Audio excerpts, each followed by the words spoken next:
I never imagined I'd be pouring my heart out about my love life, but here I am, needing to vent and maybe get some perspective. My girlfriend suggested an open relationship, and I watched her slip away while I found solace with her closest friend and reclaimed my own joy. Reddit, I need your thoughts. I'm 28, male, and I thought things with Lily, 27, female, were rock solid until recently. We'd been together for 3 years, sharing an apartment for 2 of them, and life felt perfect. I was even sneaking glances at engagement rings during my lunch breaks. Our story started simply. Mutual friends brought us together at a game night. Her laughter at my corny humor and my admiration for her fierce Scrabble skills sparked something. We just clicked.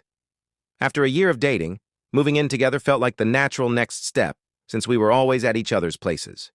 Our days blended seamlessly. Lazy Sunday brunches, evening strolls in the park, binge-watching her guilty pleasure reality shows while I messed around on my phone.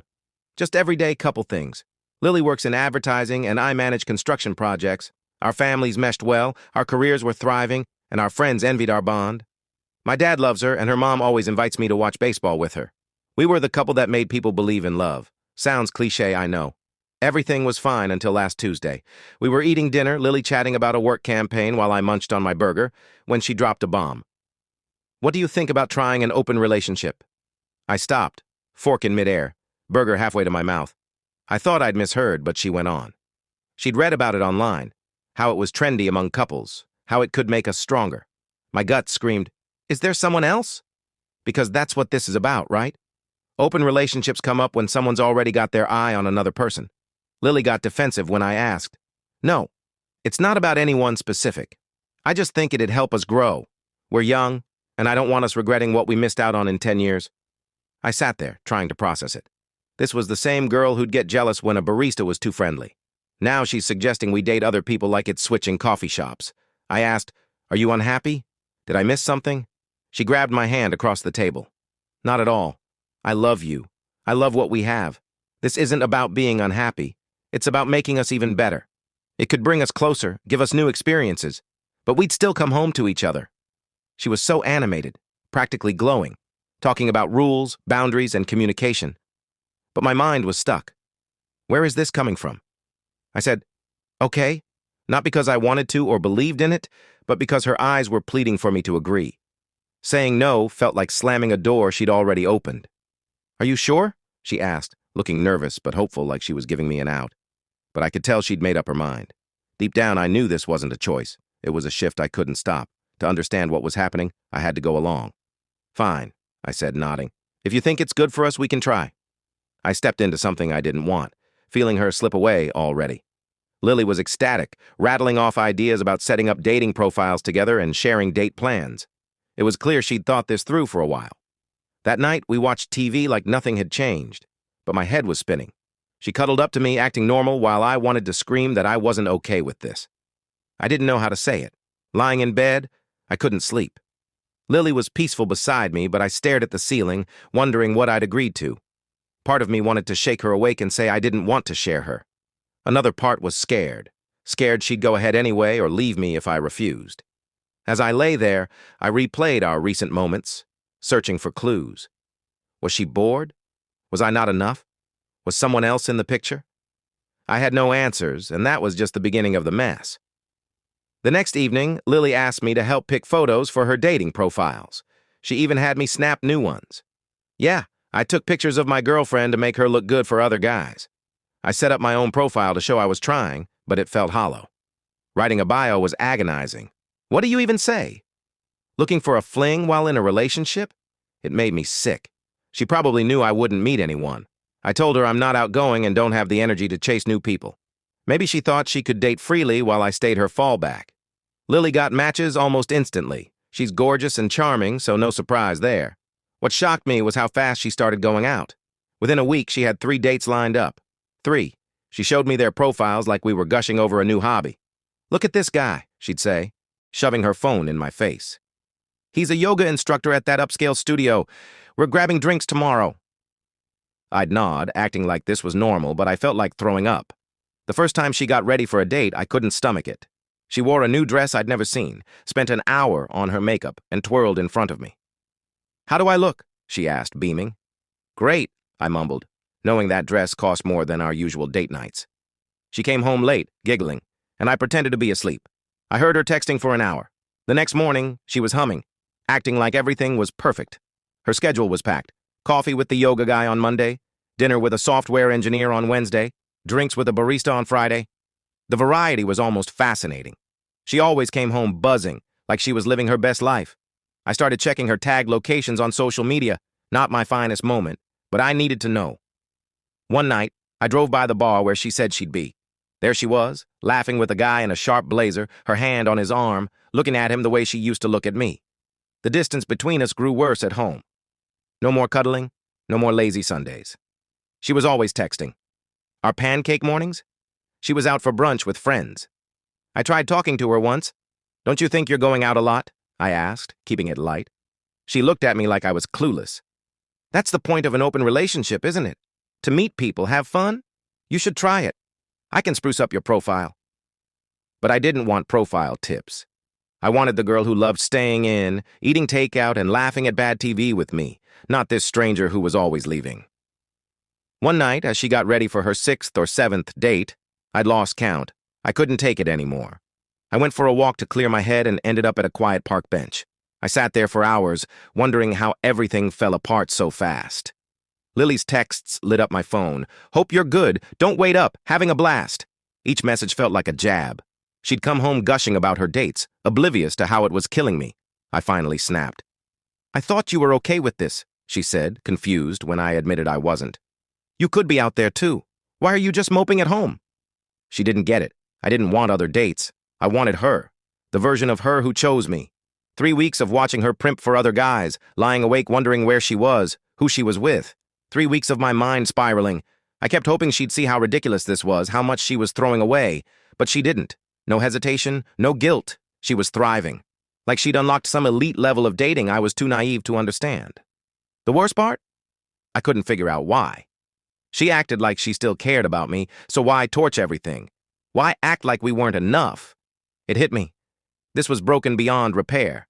There was no going back. And for the first time, I wasn't sure I wanted to. I was tired of drowning while she danced through life. I wanted her to feel the weight of what she'd done. I wanted to show her what she'd lost. That's when I turned to Claire.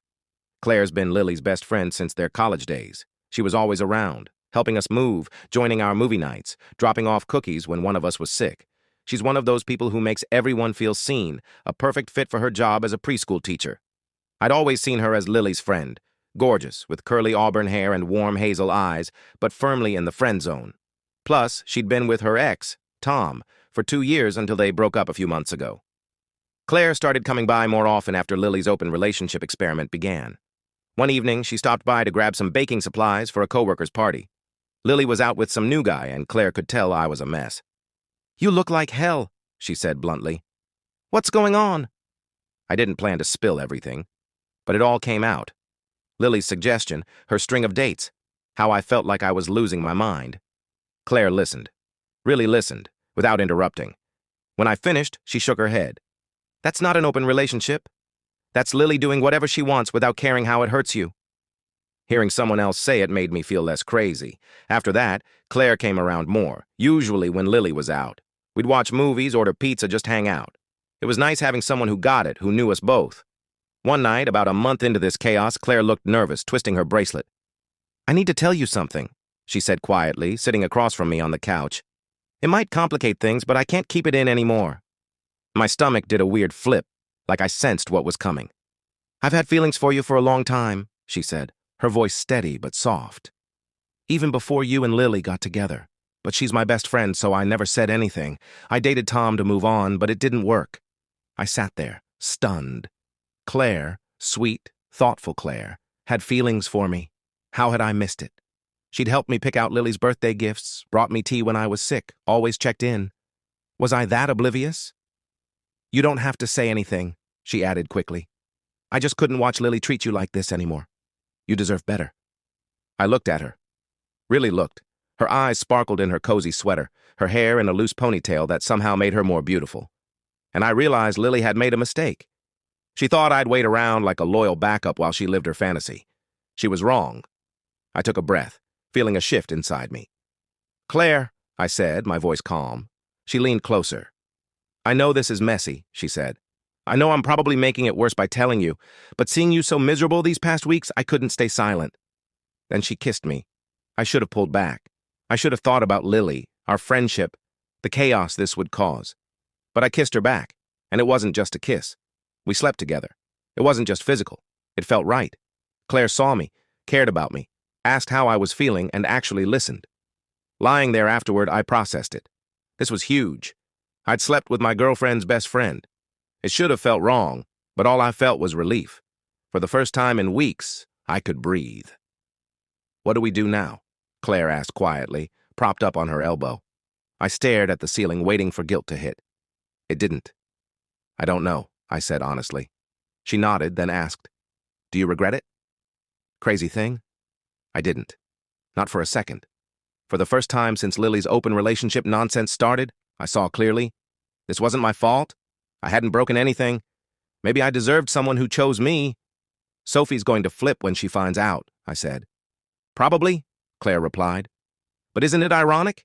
She thinks it's fine for her to date whoever, but you doing the same would drive her nuts.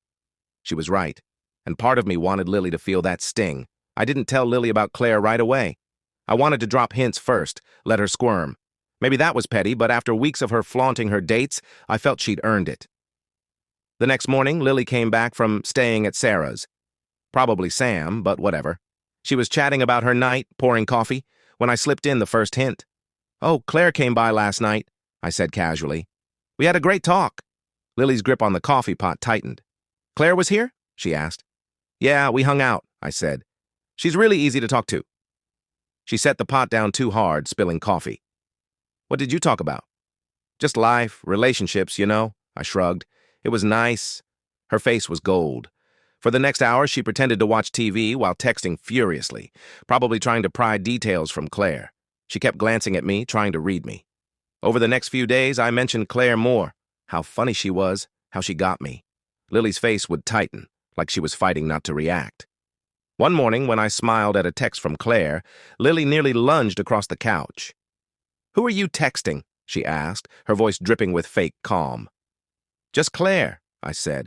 She's really into this show I told her about. Lily's attempt at a smile looked painful. You two have been talking a lot. Yeah, I said. She really understands me. Lily started checking my phone when she thought I wasn't looking. She'd scroll through my texts when I was in the shower or kitchen. I'd deleted anything obvious about Claire but left enough vague messages to drive her wild. She even started showing up at places I mentioned, like the cafe near my work or a bar where I was meeting friends, claiming she was just nearby. The best part? She started canceling her own dates. Suddenly she wanted to stay in, cook dinner, watch movies. It was like watching her try to reclaim her territory without admitting it. Finally, she cracked. Are you seeing someone? She asked point blank. Isn't that the point of an open relationship? I replied. To see other people? Yeah, but who is it? Is it Claire? Are you sleeping with Claire? I just said, I thought we agreed not to share details about other partners. Isn't that what you said when I asked about your dates? Claire laughed when I told her about Lily's paranoia. We started meeting at her place to avoid Lily's spying. My guilt about hooking up with Claire faded. I felt justified. She can't stand not being in control, Claire said one night as we sat on her couch. Nope, I said. And the best part?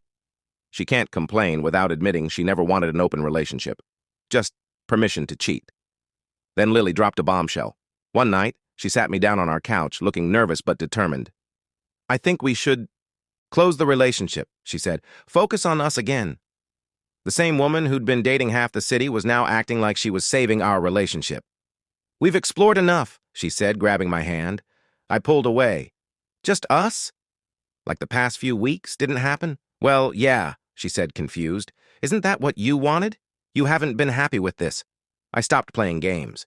You're right, I haven't. Watching my girlfriend go out with a new guy every night while barely noticing me? Yeah, that sucked. Her face tried for sympathy but missed. I know it was tough, but that's why I want to close things up. We can work on us. Work on us? I said. Like you've been working on every guy in town? That's not fair, she snapped. You agreed to this. You could have dated too. Oh, I have, I said, watching her pale. I've been seeing someone. Her face went white. Who? What? Does it matter? I said. Wasn't that the deal? We both explore? She jumped up. Of course it matters. Who is it? Is it Claire? I let her spiral. She paced, muttering, It's Claire, isn't it? That's why you're always talking about her. That's why she's dodging my calls. I leaned back.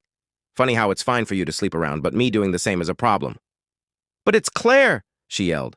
She's my best friend. You can't sleep with my best friend. Actually, I can, I said, looking her dead in the eye. And I did. Lily froze. What did you just say? I slept with Claire several times. And you know what? It was amazing. She actually cares about me, which is more than you've shown lately. Lily's face went from shock to fury. You're lying. Claire would never do that to me. Really? Because she did. Want details? She's had feelings for me for years, even when she was with Tom. You're just trying to hurt me, she said. But I saw doubt creep in. I'm not. Remember last Tuesday when you were out with that tech bro? Claire came over. We talked for hours. Then we slept together. She sees me as more than a fallback plan. Lily grabbed her phone, probably to confront Claire. Don't believe me? Check your texts with her, I said. Notice how she's been distant? She scrolled frantically, likely seeing Claire's short replies in a new light. This can't be happening, she muttered. This isn't how it was supposed to go. How was it supposed to go? I asked. You have your fun while I sit at home, waiting like a good boyfriend? Was I not allowed to find someone else? Not Claire? Not Claire, she shouted. You knew that would hurt me. I lost it. Hurt you? Have you thought about how much you've hurt me? Watching you get ready for other guys, coming home smelling like their cologne, ignoring me? She tried to defend herself. Those guys didn't mean anything. That makes it better, I said. You had meaningless flings while I found something real? I admitted it. I have real feelings for Claire. We connect. We talk. We laugh. We care about each other. When scent of it. When was the last time we had a real conversation? Lily sank onto the couch, defeated. What are you saying? You want to be with Claire? This whole open relationship thing showed me what I really want, I said. Someone who doesn't treat me like an afterthought. She started crying, big, dramatic sobs that might have worked on me before. But all I could think was how she never shed a tear for how she'd broken me. Then she did something unexpected. She grabbed her keys and stormed out. I'm going to Claire's to sort this out, she said, slamming the door. I texted Claire to warn her. Let her come, Claire said calmly. She's been my best friend for 10 years. I owe her this. I paced our apartment for an hour, checking my phone constantly. It felt like waiting for a storm to hit. Claire finally called, her voice shaky. She showed up screaming, she said. My neighbors probably heard everything. She accused me of betraying her, said I planned this. I told her the truth, that I'd liked you for years but never acted because of her. Watching her treat you like garbage made me realize she didn't deserve you or me. Lily tried to barge into Claire's place, convinced I was there. She even brought up Ad last year, Claire said. Like every time we hung out was some secret affair. She thought me bringing her soup when she was sick was a cover for sneaking around. Lily broke down, sobbing outside Claire's door, claiming she never meant for this to happen. A neighbor threatened to call the police, and Lily left, vowing never to forgive Claire. When Lily got home, she saw me texting Claire and flipped. Are you texting her now? Planning your next hookup? No one's laughing at you, I said. You did this to yourself. She started packing our photos and mementos, saying she was staying with Sarah, my real friend. Fine, I said. Take what you want. She stopped. That's it? You're not even going to fight for me? Why would I said. You've made it clear you value something else. She sat down, deflated. I thought you'd always be there, no matter who I dated. I'd be waiting when you were done experimenting. There it was, the truth. She thought I'd be her safety net, her guaranteed happy ending. You were wrong, I said. I'm not a doormat. I have feelings, and I deserve better. She grabbed her box and left, saying she'd get the rest of her stuff later, M-System. The response has been truncated due to exceeding the character limit. Let me know if you'd like me to provide the remaining part of the story or if you have any other requests.